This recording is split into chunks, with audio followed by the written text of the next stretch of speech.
Today we're going to go through the 12 steps of recovery. Hi, my name is the Libra Man. Let's get right into it. Step 1. We admitted we were powerless over our addiction. So what does that mean? That means in order to experience recovery, you have to at first admit that you are powerless over your addiction. You don't have control over it. You're not in charge of it. You can't manage it, And in terms of the unmanageability, when it says our life has become unmanageable, we are referring more to the inability of our feelings and emotions. We must admit that we are powerless before we can even think about accepting the fact that we have a disease of addiction. Step 2. We came to believe a power greater than ourselves could restore us to sanity. It doesn't say would, doesn't say might, it says could, meaning the choice is ours. And in order to be restored to something, I have to first realize that I had a problem, else there will be no need to be restored to sanity. I have to first realize that there were some things that I was doing in my active addiction that were insane. That's why I need to be restored to sanity. You don't need it if you're already sane to begin with. So we have to come to believe that in this program in order for it to be possible. And whether or not we get restored is based upon what we're willing to do in this program for our recovery. Step 3, we made a decision to turn our will and our lives over to the care of God as you understand Him.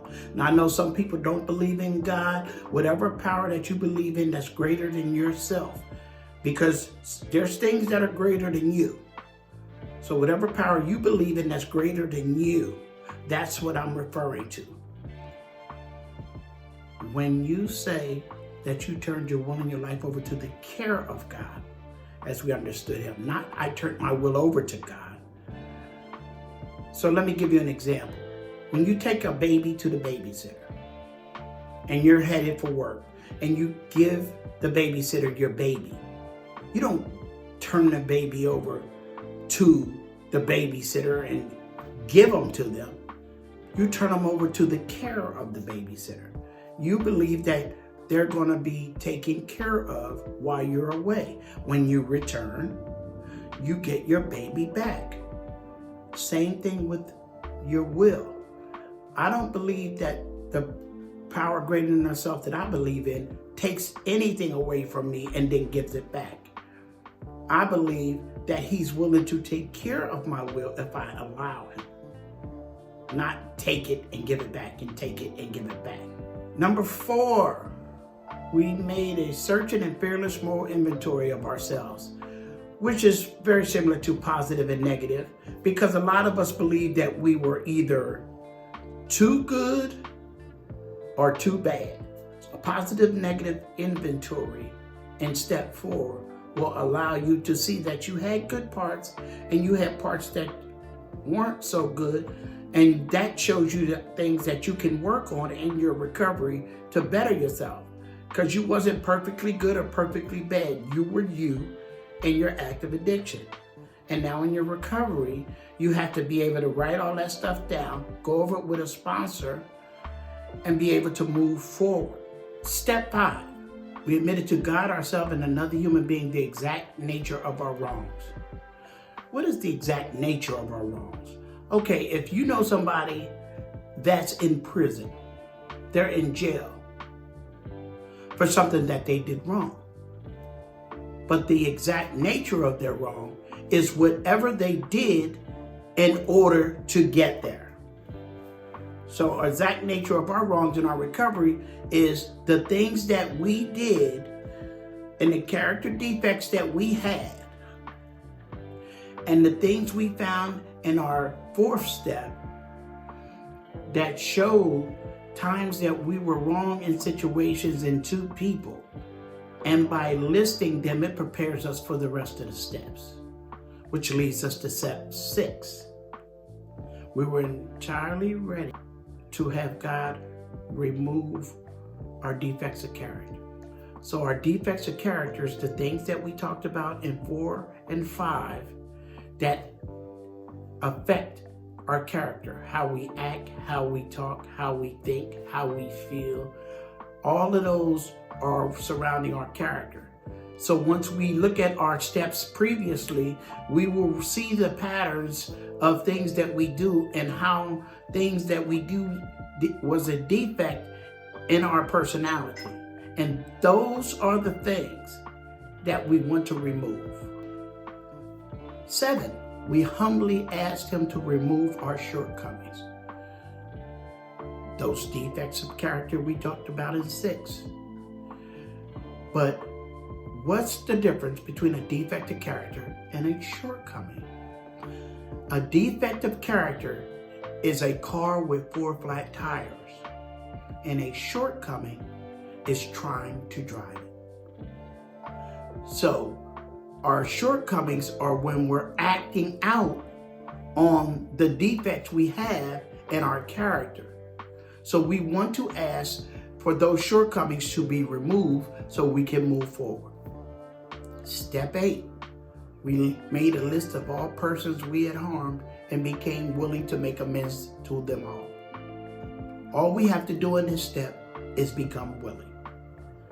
And we don't write this list like we have to make the amends. We don't even think about the amends part, because if we think about the amends part, we're going to leave things off that we shouldn't leave off based upon our fear of confronting and going to these people to make amends. Step 9, we made direct amends to wherever people possible, except when to do so would injure them or others. So if I see a lady that I used to deal with 5 years ago, and she's standing there with her husband that she's been with for 6 years, that wouldn't be a good time for me to walk up and say, hey, I'm sorry the way I treated you 5 years ago when we were in a relationship. You get the meaning? You have to know, and by the time you get to the 9th step, you will know when is a good time and when is not a good time to make an amends. And making an amends is not only what you do verbally, it's what you do afterwards with your action.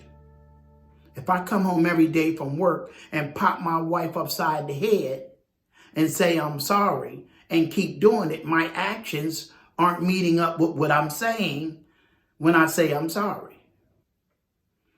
Number 10, we continue to take personal inventory, and when we were wrong, promptly admitted it. You notice I emphasize when, because when they wrote this basic text, they didn't say if we were wrong or anything like that. They said when, because they knew at some point in our recovery, we would be wrong about something. This is something they're asking you to do after you get clean. When we were wrong, promptly admitted it. By promptly admitting things when you're wrong, you don't let things fester and let a lot of things build up and have a snowball effect, and you have a mountain full of stuff, that you can't get through clean because you didn't take care of things as they came up. If you're wrong about something, promptly admit it and then move on, please. Step 11, we sought through prayer and meditation to improve our conscious contact with God, praying only for knowledge of His will for us and the power to carry that out. A lot of times we pray for other things, and I'm not saying anything is wrong with that, but in this program, if you, when you're working these steps, pray for the knowledge of His will and the power to carry that out, everything else will take care of itself. It's not about what I want. It's not about what I feel. It's not about what I think. It's following someone that's greater than me and praying for that knowledge of what they want me to do. And last but not least, step 12, having had a spiritual awakening as a result of these steps, we try to carry the message to addicts and practice these principles in all our affairs. If you are practicing these principles in all your affairs, it will speak volumes. Especially people that used to know you before, but even people that don't. They'll always say, man, it's something about him. It's something about that God. Because now you're practicing 12 spiritual principles. You're working on yourself from the inside out. Recovery is an inside job, man. Work on yourself from the inside out. Practice these 12 steps in all your affairs. And then and only then will recovery become a reality for you. Like anything I said in this video, hit the like button, hit the subscribe button, leave a comment, and until the next time, the Libra Man is out.